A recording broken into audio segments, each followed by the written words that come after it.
Bismillahirrahmanirrahim. Assalamualaikum warahmatullahi wabarakatuh. Alhamdulillah. Allahumma sholli ala Muhammad wa ala ali Muhammad. Rabbi shrah li sadri wa yassir li amri wahlul 'uqdatam min lisani yafqahu qawli.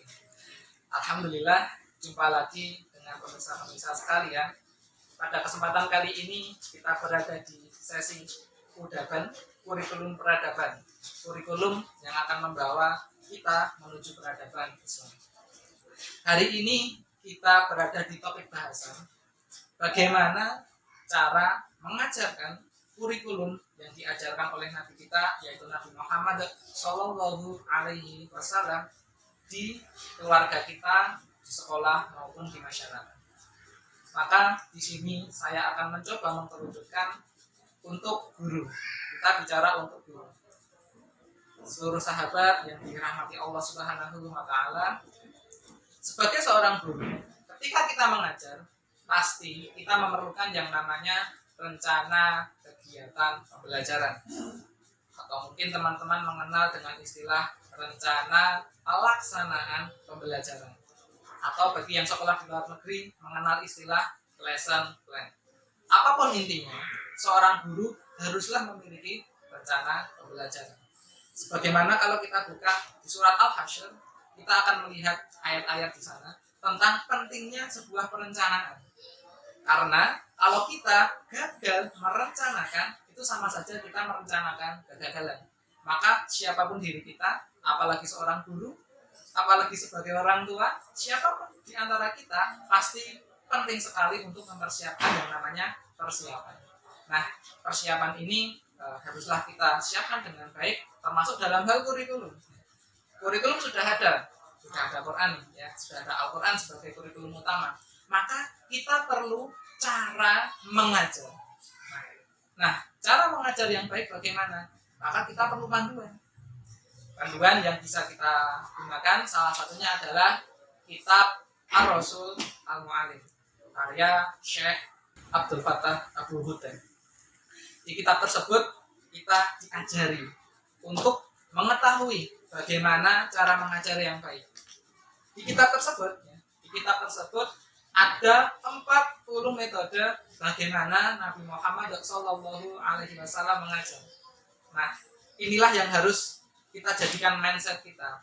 Kalau kita diajari dengan metode pengajaran yang lain, kita bisa membandingkan dengan metode yang digunakan oleh Nabi Muhammad Shallallahu Alaihi Wasallam. Ada 40 metode di buku ini. Kalau kita bedah, kalau kita lihat, kalau kita telah, apalagi kalau kita amalkan, insya Allah akan membawa kebesaran peradaban Islam. Karena telah terbukti, lagi-lagi telah terbukti bahwa Nabi kita, yaitu Nabi Muhammad Shallallahu Alaihi Wasallam, menggunakan metodenya beliau, menggunakan Quran sebagai kurikulumnya, dan menggunakan metode kenabian untuk mendidik anak. Pastilah generasi yang dihasilkan adalah generasi emas, generasi pembangun peradaban. Sahabat-sahabat yang dimuliakan Allah Subhanahu wa taala dimanapun berada, maka sekarang kita telah menemukan kurikulum dan metode. Tinggal kita kombinasikan bagaimana cara menurunkannya menjadi sebuah rencana. Maka akan coba saya sederhanakan dalam sesi ini.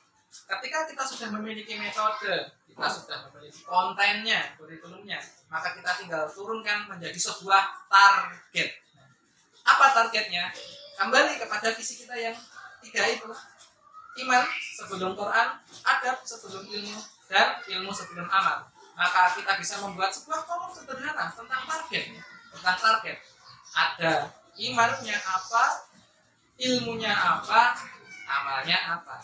Saya berikan sebuah contoh sederhana. Kita akan mengajarkan iman kepada Allah Subhanahu wa taala. Kita lalu ambil ilmunya, misalkan dari sebuah ayat. Sebuah ayat misalkan wal jibala arsaha atau wal jibala autada. Di ayat itu Allah menjelaskan kepada kita bahwa gunung itu telah ditancapkan. Maka kita bisa mengambil ilmu bahwa sebenarnya gunung yang diciptakan oleh Allah Subhanahu wa taala sebenarnya untuk kebaikan manusia, supaya tanah yang ditancapkan dengan gunung supaya lempeng bumi yang ditancapkan dengan gunung itu tidak bergoyang. Itu ilmu. Kita sudah bicara iman tadi, iman pada Allah, ilmunya juga sudah dapat. Sekarang yang terakhir, lalu amalnya apa? Maka amalnya salah satunya, ini hanya salah satu. Salah satunya adalah kita bisa merawat alam kita, merawat gunung. Jadi kita tidak merusak gunung. Karena yang kita lihat dari ini, gunung yang hijau, yang rimbun, pohonnya ditebang semua. Tentu ini sangat menyalahi aturan negara, juga menyalahi aturan yang ada dalam agama kita, agama Islam. Maka kita kembali kepada 3 target utama, yaitu iman, ilmu, dan amal. Nah, 3 hal inilah yang akan kita turunkan menjadi strategi pembelajaran pada tahap selanjutnya. Setidaknya dari sini kita sudah paham, sudah ada konten, sudah ada metode, sudah ada target, maka kita tinggal mengeksekusinya. Nah, bagaimana untuk tahap eksekusi? Kita akan lanjutkan pada video yang selanjutnya. Akhirul kalam, assalamualaikum warahmatullahi wabarakatuh.